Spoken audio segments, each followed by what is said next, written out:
Before this week, no humans had done a polar region orbit ever. It's 2025. So, what is the mission? What it was? How come it had not done before? And let's see if we can learn from that mission. And it is called Fram2. Let's see what we can learn from this. So first of all, we have to look at how great they have this amazing website here. The first human space flight to Earth's polar orbit. But look at how it has done something fun. And you will recognize something from Star Wars. Look at this. Net March 31st, 2025 at 21:46:50. SpaceX will launch Fram2, and you'll see that human space flight won't be like it has been before, following the path of glory of earlier heroic polar pioneer. A team of 4 space explorers coming from 6 countries will be the first humans to fly over the Earth's north and south pole and witness the planet's polar wilderness from space. They will orbit the Earth for 3 to 5 days. Look at this. Is it amazing? This is an amazing introduction. And look at this one here. You could see here the south tip of South America. So now it is interesting because you'll see how come there has been any flights on the South Pole. And the big issue here, so we have, first of all, you have to think, and I don't have my globe here. So you're going to ask yourself, how come humans had not been on the North and South Pole in orbits before? So first of all, you have to keep in mind that the planet is rotating on itself, first of all. So that means that the humans are using the fact that because of the fact that the Earth is rotating like this, we're using the energy here to be able to fly, and therefore we're always staying within the mid region here.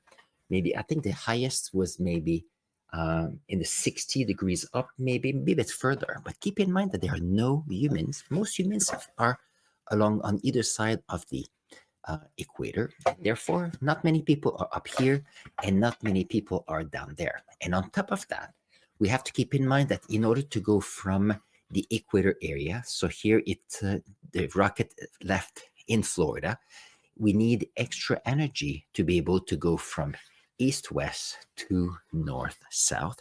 And the other thing we have to keep in mind is that because we are protected with the Earth's magnetic field, because the pole we have north and south pole on the globe here, we have more space radiation on the poles. So we've been trying to be mindful for our astronauts. So let's see if we can learn about the mission a little bit more and see what is exciting. So first of all, Fram2 returned to Earth on April 4th, if I remember well. There you go. It took off on March 31st, that's on Monday, and returned yesterday. So here they were in orbit for almost 4 days, and they splashed down at 9 a.m. yesterday in the coast of Oceanside in California. We say that during the multi-days, the crew conducted 22 research studies, and we're going to look at what those studies were in a moment.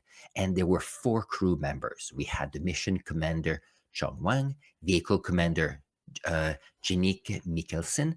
We had the vehicle pilot, Rebe Roge, and mission specialist and medical officer, Eric Phillips. So we're going to see who they were. So the mission had several press releases, and on the one from the 21st of March, they talk about the astronauts. So we have Chong Wang, the mission commander. He's an entrepreneur and adventurer from Malta. So this was not a government-funded mission, but it was a private one. So here, from the early age, Chong dreamed both exploring the polar region of the Earth, traveling to space, in his pursuit of his goal. And guess what? He did exactly all of those in the same mission.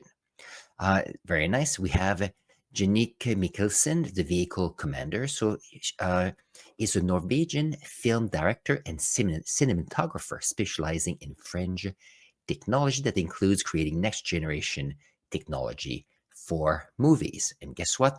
Going into space is amazing. So she has an experienced storyteller and looks forward to utilize the technology to share the polar region with the world. So here we have a mission. They had to pay for it, and that'll be a great way to get money back and maybe even more, so more mission can happen. We also have here Rebbe Roge, mission pilot, is a robotic researcher from Germany. And let's see. Her work spans unique topics that includes leading satellite missions to ocean robotics in the Arctic, keeping in mind that they also have done those experiments in space.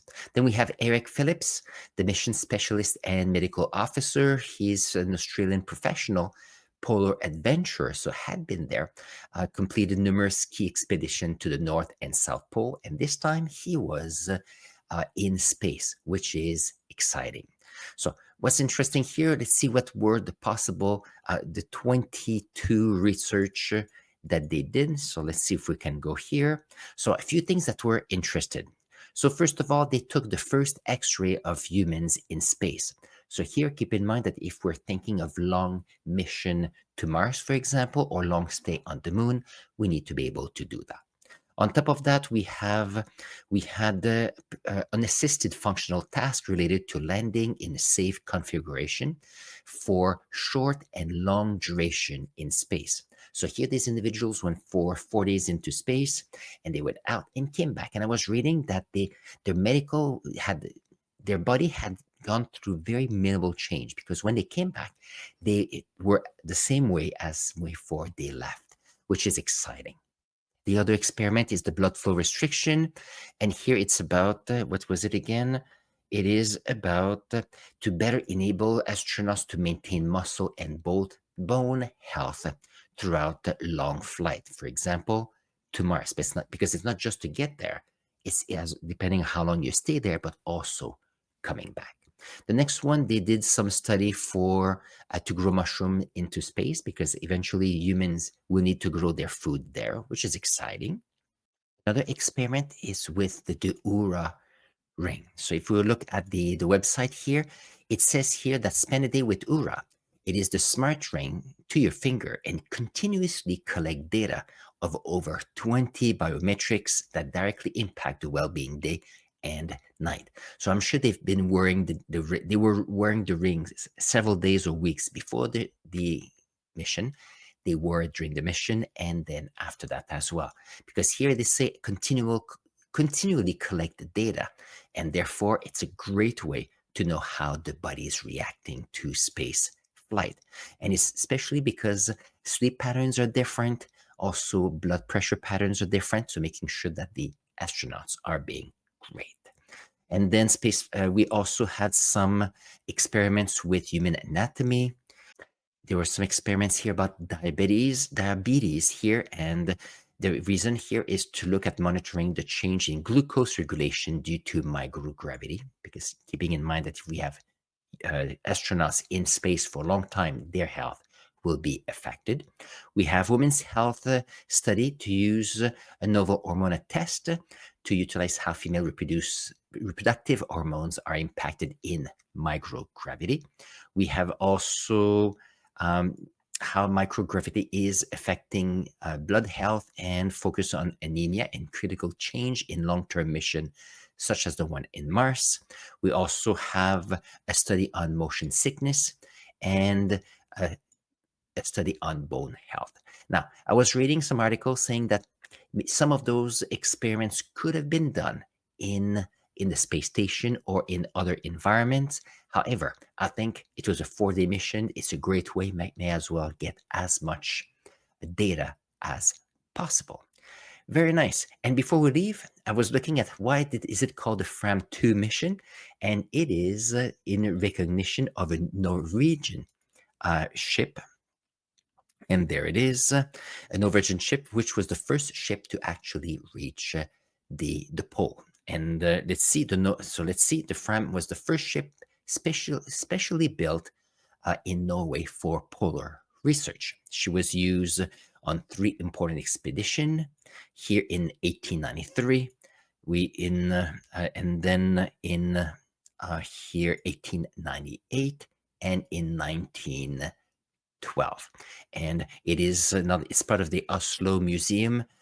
It's called the Museum of Bygdøyen in Oslo. So maybe some of you have been to that museum. That's a good question. But it's interesting. So we have here a variety of scientists. And look at these four individuals. There was a good photo. I don't know if I can see it. Oh, there it is. We have here the four astronauts. It was a private mission, and I think we have learned a lot of things. We keep on learning, and every time we go to space, we are expanding the well-being of the astronauts for long-term voyage in the future. On this, if you've enjoyed this video, don't forget to do a thumbs up and subscribe to our video. And I'll put here on this side, on that side, another video that you can watch about astronomy. On this, have an amazing day.